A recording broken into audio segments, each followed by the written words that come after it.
Do you seek to understand spell 174? Then know this. It is no spell of revivification, but of awakening. It does not return breath, it bestows voice.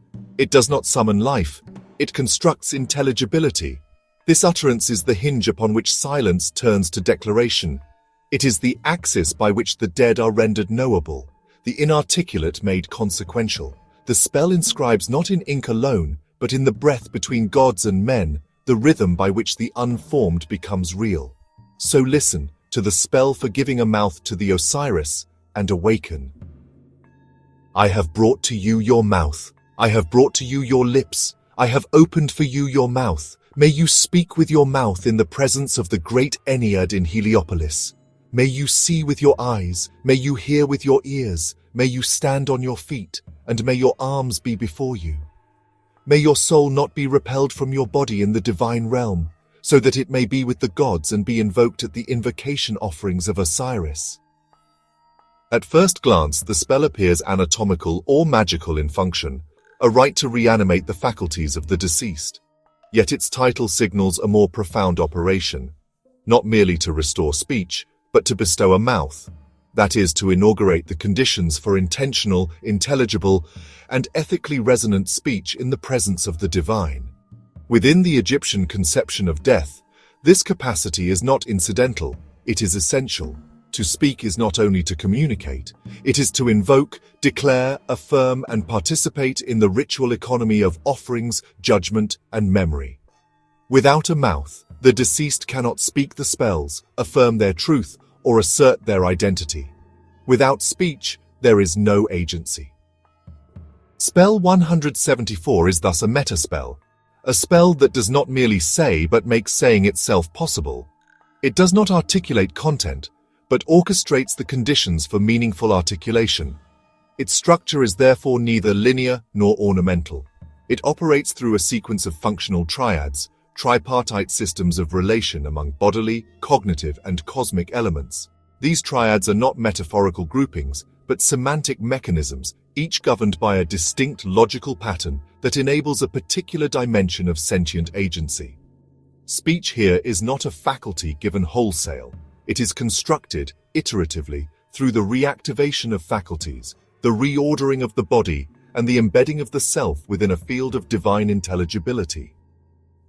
Our analytic method treats these triads as formal logical structures, each instantiating a specific mode of relation: causality, convergence, reinforcement, integration, and more. These patterns are drawn from a typology of interrelational dynamics in which each triad is identified by its operational logic and ontological function. This framework allows us to read the spell not as a static incantation, but as a ritual technology, a procedural system for generating a being capable of truth. Each triad enacts a recursive alignment between the faculties of the deceased and the structure of Ma'at, the Egyptian principle of truth, order, and justice. Through this alignment, the dead do not merely return to life. They are initiated into consciousness, into awareness with consequence, and into speech that is recognized within the divine court. What follows, then, is not simply a commentary or translation. It is a reconstruction of a system of becoming, an epistemic ascent enacted through language. Each triad is a logical rung in the construction of the logos, each pattern a syntax of emergence, and together they form the architecture by which the dead become speakers. Not because they are alive, but because they are intelligible. I have brought to you your mouth. I have brought to you your lips. I have opened for you your mouth. May you speak. This triad marks the spell's point of origin, not merely in sequence, but in structure. Here, the work of restoration begins with the faculties of speech. Yet what is being restored is not just anatomy, but capacity. The capacity to generate meaning, to utter truth, to participate in the fabric of the cosmos. The mouth is more than a physical opening. It is the threshold where interiority becomes audible, where intention crosses into articulation. The lips, in turn, are the agents of modulation. They shape sound into sense, form into language.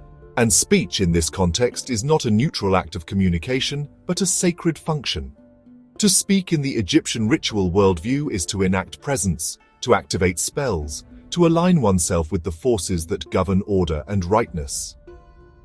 The restoration described here is not mechanical but metaphysical. The spell's repeated declarations, "I have brought to you your mouth," "I have brought to you your lips," "I have opened your mouth," are not redundant. They build a sequence of enablement. Each act prepares the conditions for the next, culminating not in speech as sound, but in speech as consequence. To speak in the presence of the great Ennead is not simply to be audible. It is to be recognized. It is to issue utterance within a moral and cosmological register, to have one's voice count as true within the divine economy. This is the triad that grants not animation, but agency. It does not return the dead to biological life. It situates them within a system where speech is the vehicle of will and the signature of being. The mouth, the lips, the act of speech, these together form the first movement toward freedom. Not freedom as license, but freedom as alignment, the ability to say what is and have it resonate with what ought to be. The triad functions not as a spell of resurrection, but as a rite of initiation into the realm of the knowable and the meaningful. When this triad is activated, whether in funerary ritual or symbolic practice, it does not merely permit language, it conditions it. It teaches that to speak with power, one must first be restored in form, in structure, in orientation.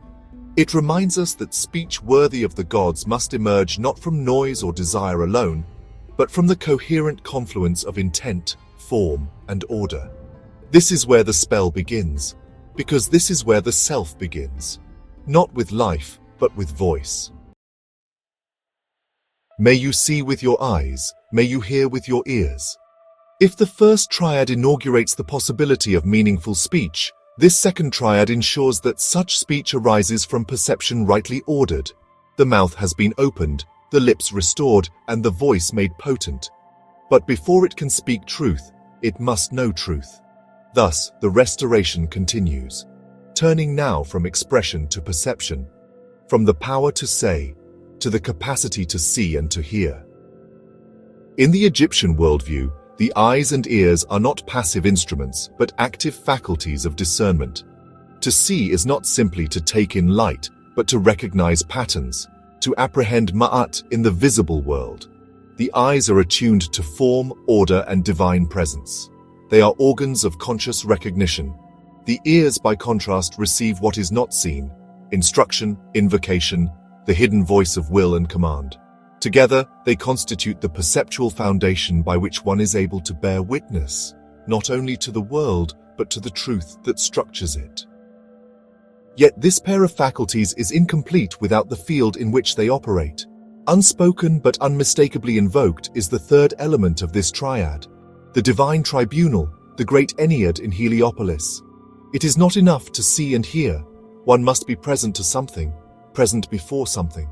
And that something is the divine order itself. Sight and hearing in isolation do not complete the subject. They find their completion in presence before the gods, where perception becomes meaningful, because it is accountable. The logic here is convergent. Seeing and hearing are distinct, but they converge upon the same axis. The preparation of the self for meaningful participation in judgment. To see without hearing is to risk misjudgment. To hear without seeing is to lack confirmation. Only the one who sees and hears together stands in the fullness of perception, poised not just to speak, but to speak with knowledge. This triad forms the epistemological ground of justified speech.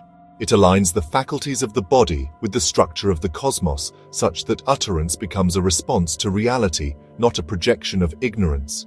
In practice, this triad follows naturally from the first. Once the mouth has been opened, once the voice has been enabled, it must be governed by right perception. The one who would speak must first become one who listens and sees, not only outwardly but inwardly, attuned to form, order, presence. In ritual, this is the moment of attunement. In meditation, the moment of readiness. It teaches that agency does not begin with will, but with witness. When the eyes are opened and the ears restored, the self is no longer isolated. It is returned to a world where truth can be known, and in being known, can be spoken. May you stand on your feet, and may your arms be before you. With the voice restored and the senses aligned, The spell turns to the body, not as a shell to be reanimated, but as a structure to be reoriented. The legs and arms are not incidental. They are instruments of ritual form. To stand is not merely to rise, it is to align vertically with the moral axis of the cosmos, to lift the self into a posture of presence and intention. The legs signify this vertical alignment, a stance that mirrors the stability and uprightness of Ma'at itself. The arms, placed before the body, are not positioned randomly. They indicate openness, offering, readiness to give and to receive. Together, these gestures do not simply animate the body. They compose it into a ritual figure, a being recognized by form as one who is prepared to act. The third element implied by this triad is posture itself, the embodied configuration through which a subject becomes ritually intelligible. To have arms and legs is not enough. They must be arranged in a way that declares readiness, presence, and intention. Posture, in the Egyptian ritual context, is a mode of speech. It speaks even before words are spoken. It testifies to the internal condition of the self, whether it is coherent, attentive, prepared to participate in truth. Here, the triadic relation is one of mutual reinforcement. The legs support the uprightness of the form, the arms enact the gesture of participation, and posture emerges as their synthesis. None of these can function alone. Standing without offering is incomplete, and offering without the foundation of upright presence is incoherent. The spell binds them together as a unit of embodied agency, restoring not motion, but form suffused with meaning. This moment in the spell marks a shift. The deceased is no longer being reassembled in parts, but is now taking form as a ritual subject, not merely alive but positioned. Voice has been granted, perception restored, and now the body declares, "I am here, I am ready, I belong." The ritual posture is the visible confirmation of interior alignment. It is a bodily claim to place and function in sacred space. For the practitioner, this triad is a reminder that the body is not neutral in sacred work. To speak truth, one must not only perceive rightly, but stand rightly. The shape of the body conditions the force of the voice. In rites of invocation, offering, or judgment, posture is not performance. It is declaration. It declares who you are, where you stand, and what you are prepared to do. This triad teaches that embodiment is the first proof of sincerity, and that truth, to be spoken with power, must be grounded in a body that confirms it. May your soul not be repelled from your body in the divine realm. At this stage in the spell, the subject has been granted a voice, restored to perception, and composed into ritual form. But these alone do not make a being whole. For the construction of agency to hold, there must be unity, not just between faculties, but between the core elements of personhood. This triad confronts that final interior threshold, the alignment of soul and body under the gaze of divine law. The soul in Egyptian thought is not an abstraction. It is the ba, the mobile, conscious essence that carries identity across thresholds. It is capable of flight, of encounter, of dialogue with the divine. The body, by contrast, is the sacred vessel that anchors that identity, gives it place, shape, and ritual visibility. Without the body, the soul is diffuse. Without the soul, the body is inert. Each needs the other to be intelligible, and yet the spell does not affirm their union outright. It casts it in the form of a negation. May your soul not be repelled from your body. This phrase names a danger, the disintegration of the self at the moment it seeks divine recognition. Repulsion here is not merely rejection, it is the unraveling of coherence. It implies that in the divine realm, the measure of worth is not power or purity alone, but integration. The gods do not receive fragments, they recognize only that which holds together. The logic of this triad is bottlenecked. All prior restorations, speech, sight, stance, depend on this union. If the soul is repelled, nothing else holds. The voice cannot be justified, the posture cannot be read, the perception cannot stabilize. This is the spell's moment of existential risk. The system either coheres or it collapses. What is at stake is not just divine approval, but ontological survival. For the practitioner, this triad functions as a guardrail against disunity. It reminds us that ritual action without internal coherence is void, that to be seen and heard in sacred space, one must not only be animated, but integrated. In meditative or transformative work, this is the moment of reckoning, where intent and form must match, where no part of the self can contradict the whole. To enter divine presence, one must arrive as one being, not a collection of restored parts, but a self held together in truth. This triad teaches that coherence is the final criterion of recognition. Without it, all utterance becomes noise, all movement meaningless. But when the soul rests within the body, and the body holds the soul with integrity, the subject becomes not merely revived, but received. In that reception lies the passage from constructed presence to recognized being, from existence to significance within the order of the gods. So that it may be with the gods and be invoked at the invocation offerings of Osiris.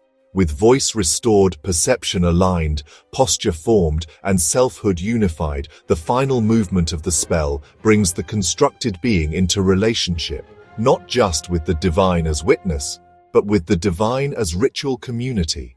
This triad completes the subject's emergence by placing them within a reciprocal system of offering, invocation, and remembrance. It is no longer a matter of what the speaker can say or do, but whether that voice now resounds within a divine economy that hears, responds, and sustains. The first term, the gods, refers not only to divine plurality, but to the celestial order in which justified beings have a place. To be with the gods is not poetic, it is juridical. It marks inclusion within the divine court, especially the Ennead of Heliopolis, whose judgment confers the authority of eternal truth. The second term, invocation offerings, signifies the ritual acts, both material and spoken, by which the living honor the dead and the dead maintain presence among the gods. These offerings are not gifts, they are contracts. They are the mechanism through which presence is made durable and voice is made continuous. And then there is Osiris, not just another god, but the axis upon which this system turns. Osiris is the one who has passed through dismemberment and silence, and returned not merely to life, but to ritual legitimacy.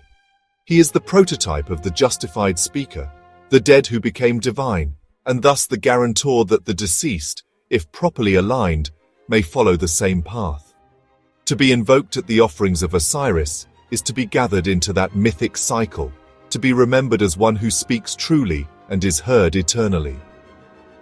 This triad operates not through hierarchy, but through ritual reinforcement. Presence among the gods enables invocation. Invocation situates the soul within the cycle of Osirian resurrection. Osiris, in turn, authenticates the subject's belonging among the gods. Each element reinforces the others, binding the speaker into a closed loop of recognition, remembrance, and return. This is not the static endpoint of resurrection. It is the opening of ritual continuity. The speaker becomes part of a living system, one that answers, sustains, and renews. For the practitioner, this triad teaches that the work of becoming does not culminate in self-expression alone. Speech must be heard. Presence must be acknowledged. Action must take place within a system that remembers and reciprocates. This is the difference between utterance and invocation, between isolated voice and ritual speech. Apply this triad when the goal is not just transformation, but continuation, to ensure that what is spoken remains active, that what is offered remains connected, and that what is lived echoes in the order beyond. To be part of the invocation offerings of Osiris is to know that speech does not end with death. It endures, carried forward through rites, relationships, and the divine ear that still listens. Spell 174 does not culminate in the promise of resurrection as an end in itself, but in the construction of a being capable of intentional speech within a world ordered by truth. What it restores is not life in a biological sense, but the capacity for agency grounded in comprehension. The spell does not seek to undo death, but to rebuild the architecture of meaningful presence, the ability to perceive rightly, to speak justly, and to act in ways attuned to consequence. In this framework, giving a mouth is not the reanimation of an organ, but the initiation of a subject into the capacity for logos. structured, consequential speech that resonates with cosmic order. This reconstruction unfolds through a layered system of triadic relations, each one restoring a different dimension of sentient function. First, the instruments of speech are returned, enabling expression. Then, perception is reactivated through sight and hearing aligned to divine presence. The body is repositioned into ritual posture, signaling readiness and moral intent. The soul is joined to the body, preserving existential coherence and eligibility for divine recognition. And finally, the subject is embedded within a ritual economy, a field of invocation, offering, and mythic continuity that sustains the utterance beyond the moment, echoing it within the presence of gods. What the spell ultimately produces is not revival, but intelligibility, not animation, but awareness. The one who emerges from this process is not simply alive, they are situated, coherent, and capable of participating in the reciprocal structures that define sacred order. They are no longer a passive recipient of rites, but a recognized speaker within the ongoing discourse of divine truth. In this light, resurrection is not the telos of the spell, but the process of understanding it itself. So congratulations. The reality is awakening, not the return of breath, but the generation of a voice that can speak, be heard, and matter within a cosmos of law, memory, and meaning. What will you say?